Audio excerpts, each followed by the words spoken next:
Welcome, everybody. As we have this slight technical difficulty we're overcoming, please allow this to be a buildup of anticipation. Okay? Expect greatness, excellence. Set a very high standard for today. We're talking about from her, of course, first. I told them if I run into this challenge, I might have to just go straight into interpretive dance for the presentation. Let's go with the silence. No, well, I didn't say I'd sing. Dance away. All right, while that's rebooting, let me just do a brief introduction, and then we'll get through the initial stage and set the tone for today, and we'll all cross our fingers because the presentation that I've prepared is really quite impressive. And so I'm impressive, but when you combine the two, I'm unstoppable. So let me get some things out of the way, since many of you don't know me and probably are meeting me for the first time. I'm Jonathan Dawson. I love the car business. I love salespeople. I love helping dealers and salespeople achieve their goals. I have a simple mission in my life. It's to save the world one salesperson at a time. So it's a simple mission, right? So I'm on that mission. And my objective today is to share with you a personal passion of mine, which is how we can leverage the relationships that we have through our customer base and maximize what I call the highest valued customer that you could sell, and how to get as many of them in the door as possible, and then what to do with them. Okay, so the presentation today is entitled The 3 Questions You Have to Be Able to Answer. And essentially what I want to do is explore this idea of the real market value of our customers. I want to talk to you about some ideas that I know as soon as I describe them are going to be intuitive. What I mean by intuitive is I won't have to convince you that anything I'm sharing with you today is true. The moment you hear it, you'll say, that makes total sense to me. So the great part is I won't have to sell you on why you should believe what I'm telling you. But I'm going to try to talk from a point of philosophy today. So I'm not here to talk to you about too much into technologies and vendor use and all these different tools and resources that you all have access to. And we've seen the exhibit hall, and there's literally thousands of versions of tools and resources out there at our disposal. What I want to talk to you more about is a mindset. It's a philosophy of how we view our customers and the opportunities that we get.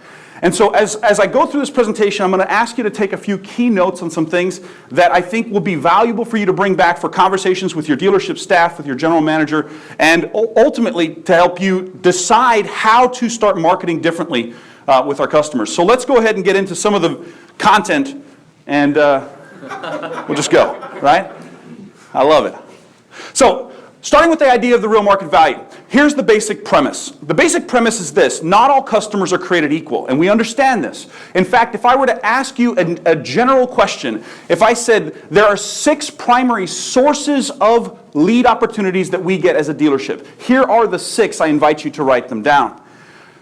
The 6 sources that we have as far as ability to sell or convert are based on these categories. Category number 1 would be a customer who is a walk into your dealership. They're responding to your location or to your general market advertising. They know who you are, they've heard something about you, or they're driving by and they're saying, oh, let's check out and see what they have. So you have a walk-in.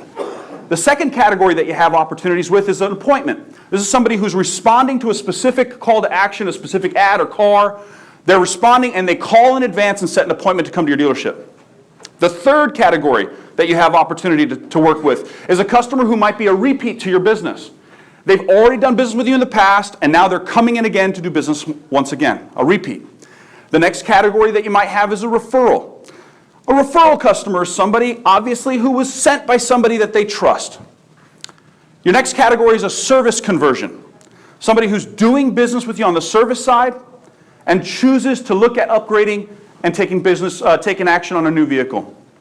Your service. And then your 6th category is called a self-generated prospect. This is something where the salesperson themselves generate a prospect, maybe handing out business cards or doing some self-promotion marketing in their community. So they're generating a lead through their prospecting efforts. So now of those 6 categories, you've written them down hopefully. My question to you is, if you had to rank them by value, how would you do it?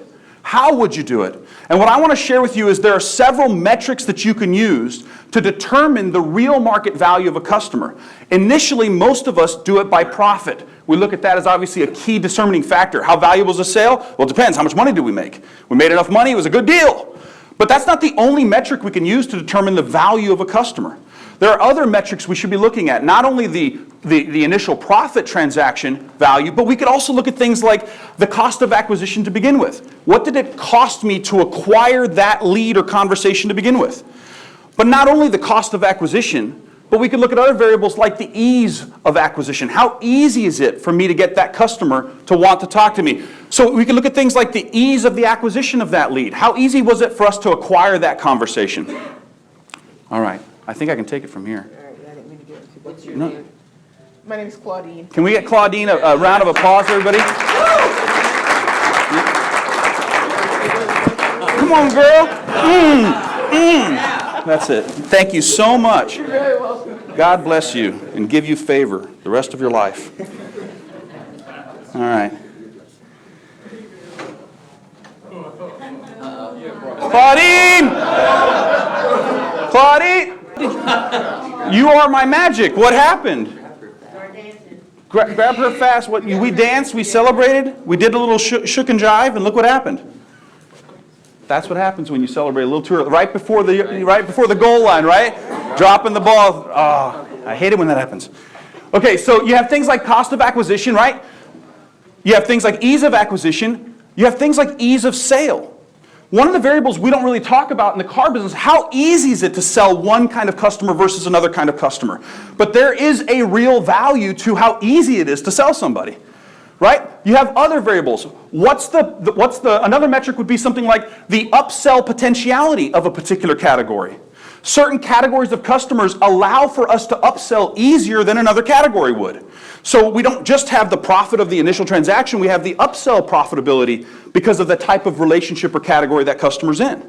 So you have things like that. Also, for those of you who have insurance agencies already in your store or other reoccurring income opportunities, there's that variable that we have to count as well. Emotional metric. There are certain salespeople that emotionally hate selling certain kinds of customers. They don't want to even talk to them. So now we add that metric. So what happens now is we're starting to look at a more holistic approach to determining the value of a customer. It's not simply asking the question, how much money did I make on that one transaction? It's asking the question, well, what did it cost me to acquire it? How easy was it for me to acquire it? Another metric to consider is the maintenance of that relationship. Some relationships, when you look at the categories, some of them cost less to maintain that relationship than others. Another metric would be something like the referability of that category of customer. Some customers have a higher referability metric, which means they're more likely to help you grow your business and send you more business. All of a sudden, what we start to explore is when we look at a real market value, we're no longer asking the question, how much money did I make on that deal? And when I'm working with any store, I don't want to celebrate and high five just because we had a 4-pound deal. What I want to know is, okay, that's great, but how did we accomplish that? What was our cost of acquisition on that? How easy was that? What are the likelihood of we're getting referrals from that customer? You know, what else are we opening ourselves up to for recurring income? How easy is it and likely is it that they'll become a service customer? All of these variables now start to change the way I look at whether or not it was a good deal and whether or not that was a great sale. When we're looking at our real market value and determining it, we have to ask the question, what determines the real market value? And I believe there are several metrics, some of which I just described, that are going to help you decide that going forward. Now, of the 6 categories, here's where I want to make this a little bit interactive, all right? So I want you to do me a favor here. We won't dance this time. No one's dancing. I'm afraid to even touch it. What are you talking about? Okay, you do me a favor and hide back here for 5 minutes. No, I'm kidding. Thank you so much. You're very welcome.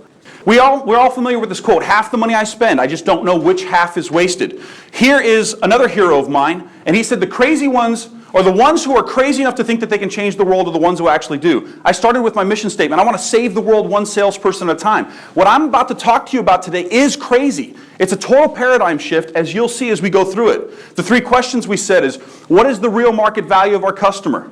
Who are my best and most valuable customers, and how do I attract a massive number of these people?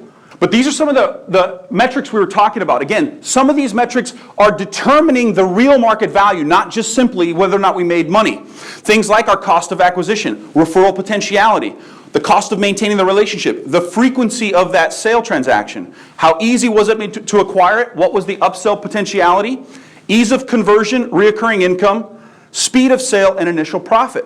All of these variables are going to help us going forward decide where should our time, energy, resources, and financial resources, where should they be directed?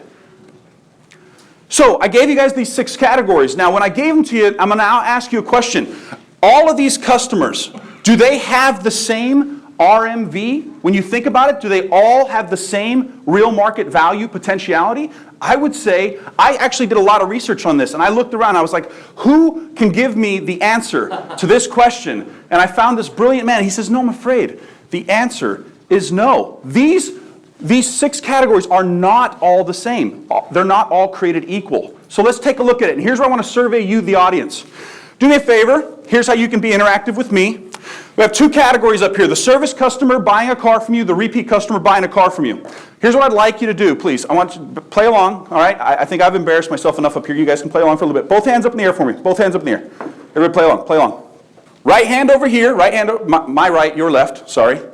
This one represents service, this one represents repeat.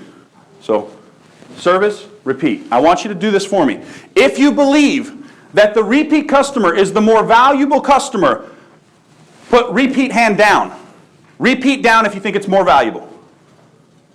So most of you in the room felt that the service customer is more valuable. Is that right? All right, hands down, hands down. Service customer, why is a service sale more valuable than a repeat sale? Somebody answer that. Because they're already, what else? What's that? Sorry, in the back? They see us more often. A lot of times. They may see us more often, yes? Service is 70% of profit. Absolutely, yeah. These are all variables. But here's my ultimate answer is very simply this. They're a proximity sale. You see, if somebody is a service customer and they elect to also buy from us, they're now not going to stop doing service with us because they bought from us. But because somebody came in and bought from us, even if they're a repeat, does not mean that they will do service with us. They might drive 45 minutes to buy from us because they like us, but they'll do their service at another location or some independent. But if I can convert a service customer to a sale customer, that's a premium transaction. It's one of my highest value possible sales. Same thing here, service repeat. What about a referral or a prospected?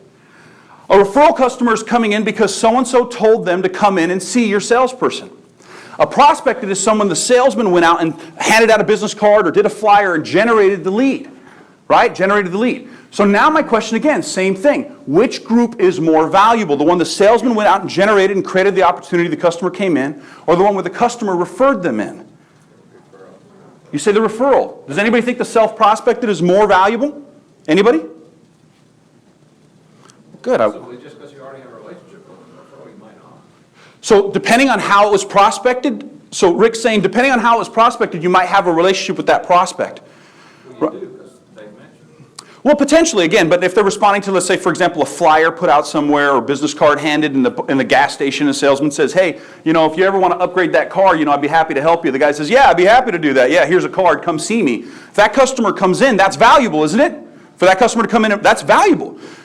Is it more valuable than if your best friend sends you in? No. A referral is more valuable. So again, each of these categories are telling us a story.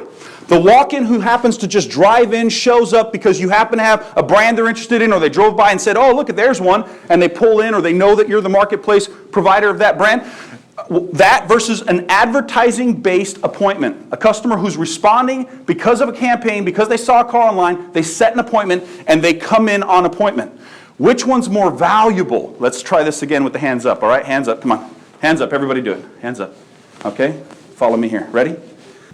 Most of you are saying no, we've got a walk-in over here, a couple walk-ins, and we've got some people who say appointments. Who says walk-in is more valuable? Talk to me. Why? He didn't spend anything for it, as we know right at the moment. Number 2, he's local because he walked in, he's not 100 miles away. Right? Good shot for service business. Good case to be made. What about those of you who say, I'd rather have an appointment than somebody just pull up and want to buy a car? Talk to me. Why? Time of sale. Yep. Time of sale. It's going to be through the process faster. Yeah, absolutely. So he's saying on the appointment side, the customer's coming in typically on a specific car, so the metric of value, the speed of sale is going to be easier. It's faster to sell an appointment, correct? Well, no, you also look at selling 50% of your appointments, hence versus the 15 to 25% first time walk-in. Your close ratio on the appointment is also supposed to be higher, correct? But generally speaking, which one has a higher initial profit? probability? Which one can you probably make more money on? The walk-in. The walk-in who comes in who's more flexible, is not on a specific car, they're not coming in because they saw, because by the way, the average person coming in off an ad car, how much margin is typically in that ad car? So when you look at your metrics, you might say, wait a second, my initial profit is basically nothing to sell an appointment. So here's my point. When it comes to these bottom two, a case can be made both ways, and I'm fine with that. But would we all agree that of these 6 categories, they're not all created equal? So when we look at these here, we look at a service customer, a repeat, a referral, a prospected, advertising-based appointment, or a walk-in. They're not all created equal. But my question to you is this: where does our time, energy, and financial resources, where does it typically go? Which 2 groups gets most of our time, energy, and financial resources? Where does it go? 5 and 6. 5 and 6. Would you guys agree that 80% of our management meetings, time, energy, financial resources is dedicated to the bottom 2 least valuable, worst possible customers? And that's where we give 80% of our attention. 80%. And where I'm saying is I want to talk about a paradigm shift with you, is I'm saying I don't believe that should be this way. But I think human nature is to take the things which we're closest to and treat them for granted. Whether it's our spouse, our kids, our employees, our customers, we tend to take things that are in proximity for granted. And we're always looking for that next other thing. This is a human nature trait. And we have to fight against our own human nature in this case. Because we all understand that if I had a bus of 20 of each of these categories could be scheduled to show up tomorrow. 20 people who are in your service department but now want to upgrade. 20 people who were repeat and now want to get a new one. 20 people who were referrals. 20 people who were prospected. 20 advertising or 20 walk-ins. I could ship a bus of them to your store. If I asked you, which bus do you want me to send? It's not a hard answer. But which ones are we paying to send? We're paying for the bus and the bus driver to send us the bottom 2. And I'm saying I don't want that to be the case anymore because I love salespeople and I love this business and I don't think it has to be as hard as we've made it. And we can change this by changing what we prioritize and what we focus on. So how do we attract a massive number of these most valuable customers? How are we going to do this attraction game that we're looking for?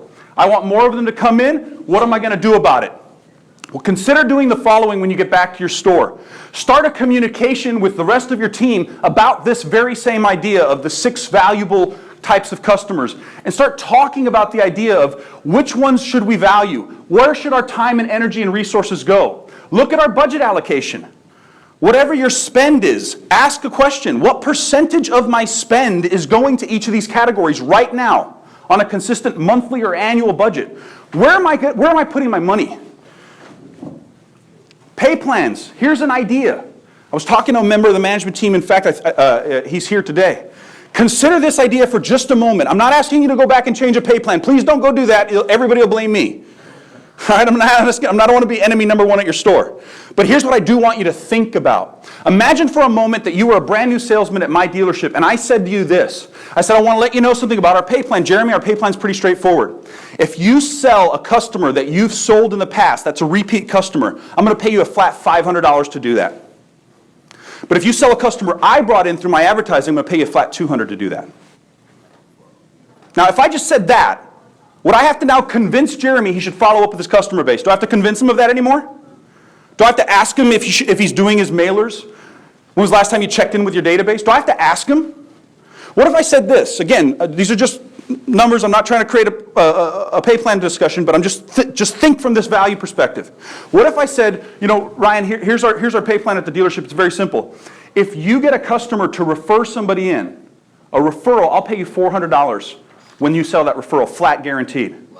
But if they come in off of my appointment setters, I'll pay you $100. Do I now have to convince Ryan that he should become a referral generating machine? Is that something do I have to remind him of that? No. You see, a pay plan's only function, the only real purpose of a pay plan is to incentivize desired behavior. But at your store, I'm guessing, and maybe I'm wrong, but at your store right now, is there a distinction in how you compensate based on whether or not they're a service, a repeat, a referral, or self-prospected? Is there a difference in your pay plan? Yes or no? Yes or no? No. Does anybody in the store pay a difference based on the value of the customer? Anybody doing that right now? Not a single one. Oh, sorry, you are. Can you share very quickly, what does that mean? Have a different one for customers that are brought in through the internet. So if they were a BDC or an internet lead generation, you pay a different? Okay. We have an incentive program as well for anyone that you get on consignment, you get a cash value for that, and once you hit 10, certain number, 1,500, it kind of goes up. Excellent. That's about it. That's about it. But what about this? When I sell a service customer, again, going back to our 6 values, when I sell a service customer, am I operating at the highest profitability opportunity, yes or no? But I'm not teaching my salespeople that service matters from a profitability. They don't think that way. They don't think that way. When I sell a repeat, I'm operating on one of my highest profitability opportunities, but my salespeople don't think that way. Why don't they think that way? Because we're not asking them to think that way. So how do I attract a massive number of these most valuable? Let's talk through this process. Let's look at the top 4 categories where we all want to see an improvement. The top 4 categories of our opportunities. I'm not here to pitch or promote a particular equity mining tool. There's like 70,000 of them out there on the display. Go get one.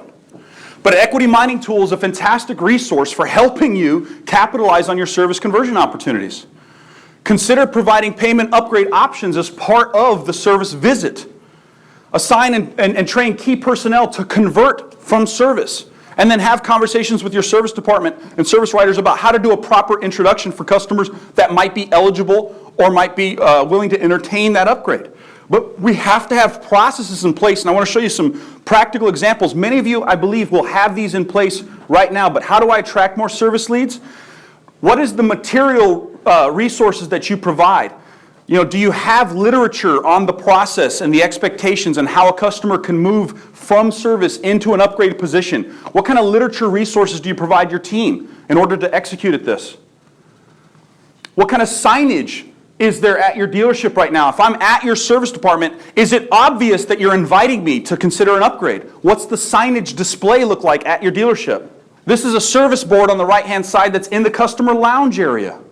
If I'm sitting lounging waiting for my car, is there something there telling me that you're looking for my car? Are you actively engaging me in my imagination of getting that upgraded opportunity? What else are you doing to bonus or to incentivize or to reward customers for being service customers? This here are some travel mugs. The customer, again, the dealership reallocates some of its budget and says, every customer who's a service customer of ours that is eligible for the opportunity to upgrade, we need to give them a gift. And inside that, you see that paperwork is a simple description of what they need to know if they want to consider upgrading. We give them a gift and we invite them to consider upgrading. So those, $2.50 investments, that adds up real quick because that's our highest profitability opportunity. Let's maximize and capitalize on it. So what would you put inside those cups? So this is basic invitational material. It can be something like how to know whether or not your vehicle is ready for an upgrade. For example, some of our customers in some of the markets I work with, they have a real high subprime market. So if you have a high subprime market, you're going to put a little literature in there. Have you considered whether or not you're eligible for a reduction in your interest rate? So we're just putting some material in there that's, again, customized to the type of market that we're working with and inviting them, by giving them a gift and then inviting them to ask some questions. It's a very non-intrusive way of doing this. And then, of course, here's Donna. And you have to have some person who is, again, specifically trained to address these questions and concerns and in a non-confrontational way invite the customer into that sales funnel. So that's how you're going to attract more service leads. And of course, like I said, there's lots of discussions we can have about this, and I'm going to open up some time for Q&A afterwards. But let's talk about the next category of repeat. How do we get more repeat customers than we're currently getting at our dealership right now? I've got a few ideas for you here. Obviously, again, the same position of the equity mining tool is going to be a fantastic thing. But what are we offering for special loyalty incentives? When a customer, for example, is a customer of yours buying a car for the second time, have you considered, and again, some stores have the ability to do negotiation, there might be some one-price stores here, but have you considered what do you do to incentivize or to reward them for simply coming back to you for the second time? So often what we'll do is we'll discount the price of a car $1,000. Why? Because the person asked for it, or beat us up, or beat the salesman's scared. Well, why not offer a customer who's a repeat customer a specific incentive or discount that's labeled on a used car? I don't have to only do this on new cars when there's a factory incentive on it. I can be the one who initiates this conversation and rewards customers for being repeat. Consider again pay plan changes to focus on repeat sales. What would it be like if my people knew intuitively that by selling repeats, I immediately would make more money? How would that change their behaviors at the dealership? It would change them dramatically. And then, of course, create unique brands and marketing campaigns. This is something I'm going to share with you. It's a personal passion of mine, and I want to get you some examples. One of the best ways to create massive amounts of repeat sales is to make sure that your people are outstanding and unforgettable. I want you to out-experience your competition. Let me say that one more time. I want you to out-experience your competition. Okay, you can out-resource them through tools and technology. You can out-inventory them. You can out-price them. You can out-process the heck out of people. But what about if we out-experienced our competition? What if our people created so much value in the conversation that the customer felt obligated to do business with them and send all their friends? What would that look like? Let me show you some examples. Here's some of my salespeople. His cars are so safe, they've been nominated for a Nobel Peace Prize. He is the most interesting salesman in the world. I'm about to share with you some brands that some of my students have developed in order to create a tremendous amount of repeat and referral business. They are outstanding salespeople. Here's a lady, her brand is Miss Monty, M-I-S-S, is making it super simple. That's part of her branding. Customers, these are the things her customers have brought her because her branding is the pink pig with the purple wings. It's just her moniker. All of her cars that she sells have a little sticker on them. You can see the sticker down here. They get a little sticker, so her cars are getting branded. Branded. When that customer drives that car, there's a sticker on the inside door panel. Why does the manufacturer get to put a sticker there, but we don't get to put a sticker there? We're putting a sticker there. Every time they get in and out of that car, they're seeing a brand. The brand is Miss Monty. They know who their salesperson is, and they're going to come back and see her. Branding your vehicles by having salespeople who have a strong brand. Another student of mine, the official singing salesman out of Nashville, Tennessee. Everybody knows to come in and ask for Nate D. Allen, official singing salesman. He's got a powerful brand. People don't forget meeting him. This is how you drive repeat business. King Stinson is another sales student of mine. All of his customers take this picture with the crown. Many of them ask for one they can take home. King Stinson invests $4 per crown. His customers leave and take the crown with them. Many of them put up more pictures down the road with their crowns on. They're Instagramming them, they're Facebooking them, Pinteresting them.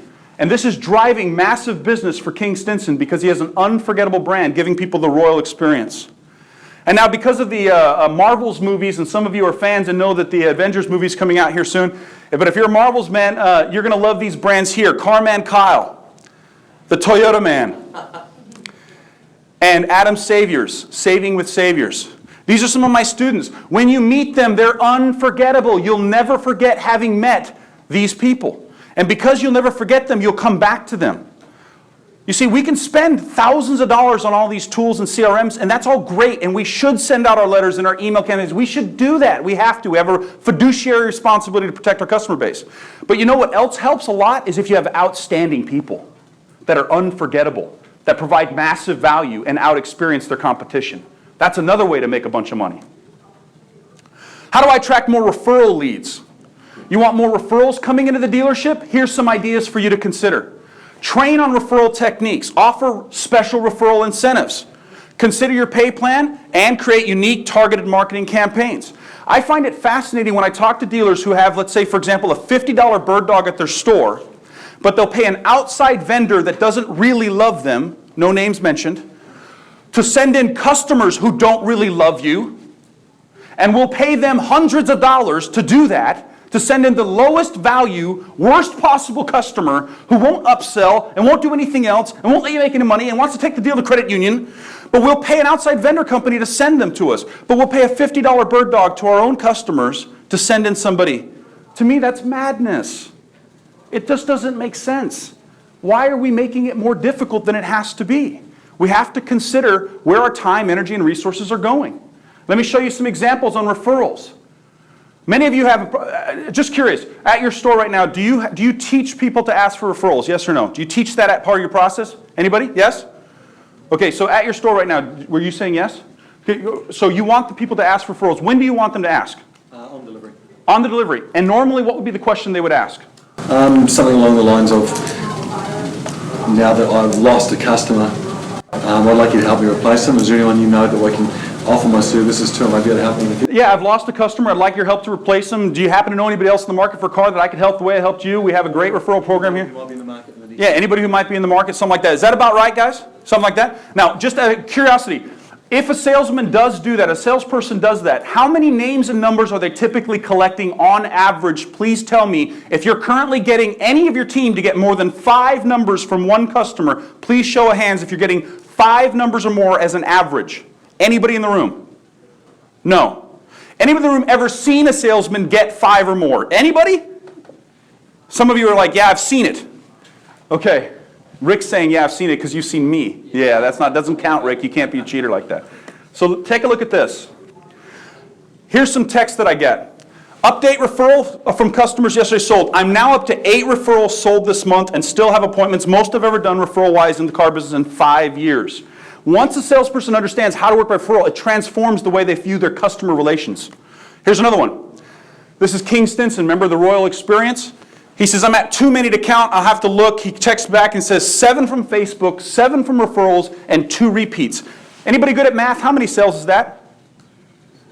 Is that 16 self-generated deals that you didn't have to pay for? Can I get an amen to that? Man, 16 self-generated sales? What does that do to a salesman's business? What does that do to a dealership's culture? It's transformative when we start thinking about the real market value of our customers. Here's one of my students here, 106 names and numbers from a customer. 106 from one customer at point of sale. In fact, the customer said he's an executive for Nike. The customer, an executive for Nike, says, I don't have the time to write them down. Can I just email you my contact list? That is an emailed contact list of a Nike executive in Atlanta, Georgia. Yes. Check this out. Here's 123 names and numbers that those customers provided to that salesperson at the time of purchase. 123 names and numbers. Why stop at 123? Here's 142 from an 800 Beacon. Mom in the middle co-signed for her daughter over here. After the purchase, they sat down and wrote down a combined 142 names and numbers of people that they wanted the salesman to meet. Here's 163 from 2 hospital employees who bought from Jimmy. Here's a salesman, 17 years in the business selling Mazda. Those are his 1 month, 241 names and numbers collected his first month, focused on referrals. And here's 297. The customer sat there and wrote down 297 names and numbers for the salesperson. And that's not even the record in the group. The record is 352 from one customer at point of sale, while they're at the store after they've already bought a car.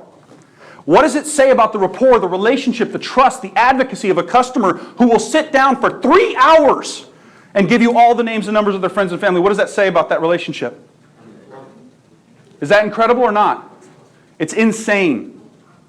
How do I attract more prospecting leads? Let's take a look at this very quickly. You want your people to start prospecting? You have to start teaching them how to prospect and the value of prospecting. Take a look at this. Prospecting techniques, offer special incentives, consider a pay plan change, and create some unique targeted marketing campaigns. For example, what does that look like? Johnny's Pizza, located in the Atlanta market, that's a chain, you might have them near you. That's a pizza going out. Those pizzas are being delivered to people's houses, and in the corner of those pizza boxes is a flyer. That flyer is saying, would you like to have a year of free pizza? Go see the most interesting salesman in the world and get a year of free pizza. How are we paying for the pizza? Where's the money coming from? What do you think? Where are we getting the money from? Anybody? It's the bird dog fee. We took our bird dog fee and we said, why would I limit it to only paying a customer to send somebody to me? Why wouldn't I pay Johnny's Pizza to send me all of Johnny's Pizza's customers? This one campaign generated 9 sales for Jeremy Herring in the first month. 9 people who got a pizza came in and bought a car. Here's local campaigns with Red Lobster, Chick-fil-A. There's a couple steakhouses in there, car washes in there.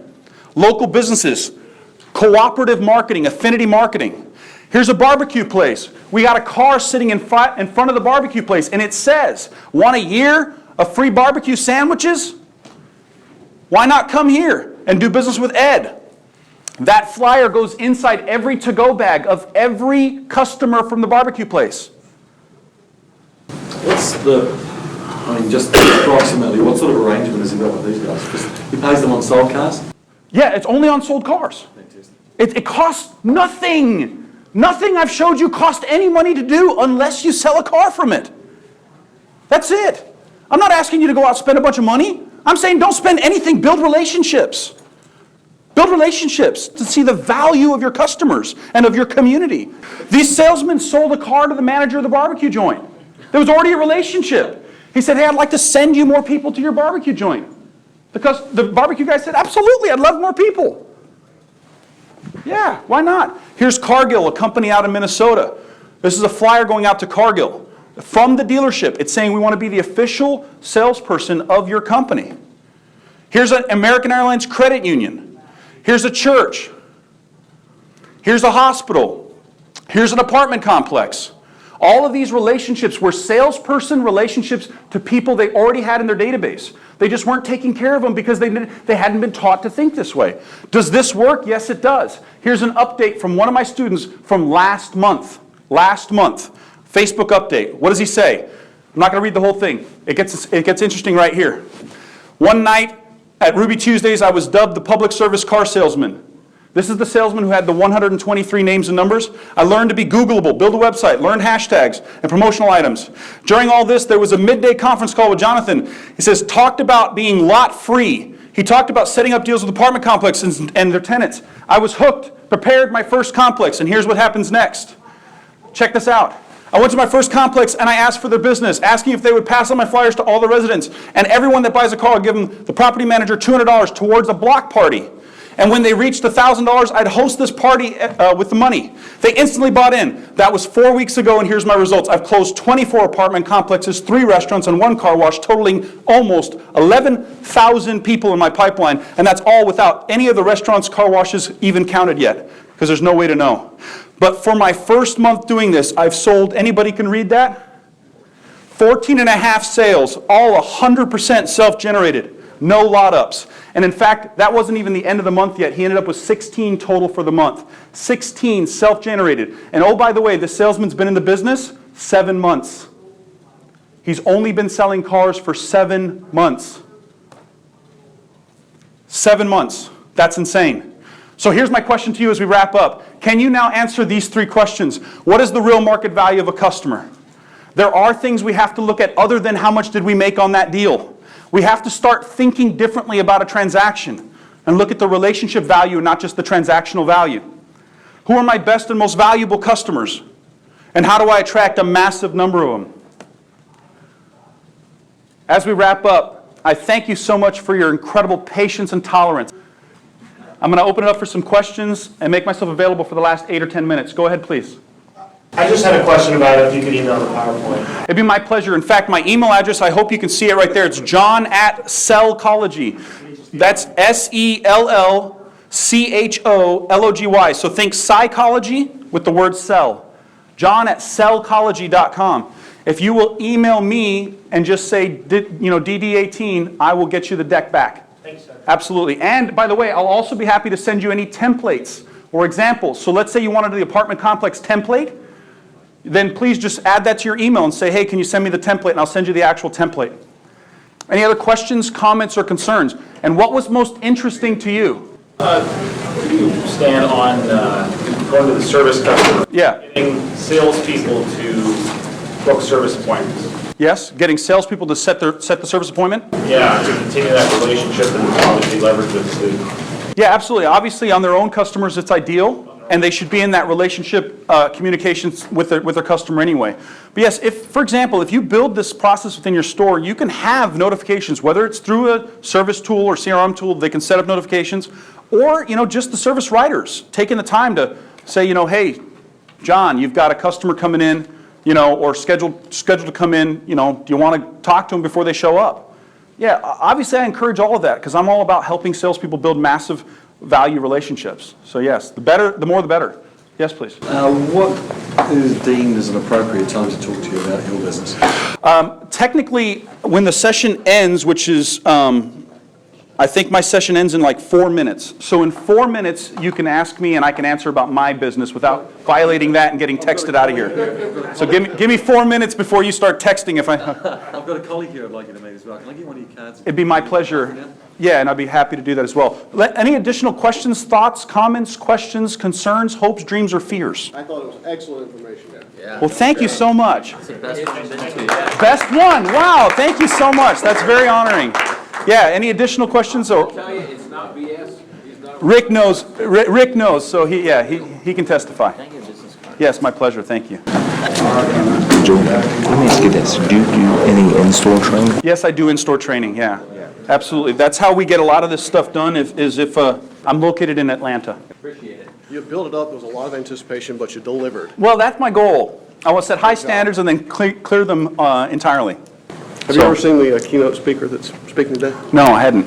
You love listening to him, you'll like him a lot. Okay, excellent. He's all about that experience and a rock star and differentiating yourself. And, Excellent. Because you're selling a premium product, so. Well, fantastic. Thank you so much. Hey, we'll talk soon. I hope we do. Yeah, absolutely. I want to help. Yep, absolutely. Thanks, Jeremy. Means a lot. See ya. So what other questions can I answer for you? I just want the deck right now. Absolutely, my pleasure. This is sort of a lost art, Isn't it?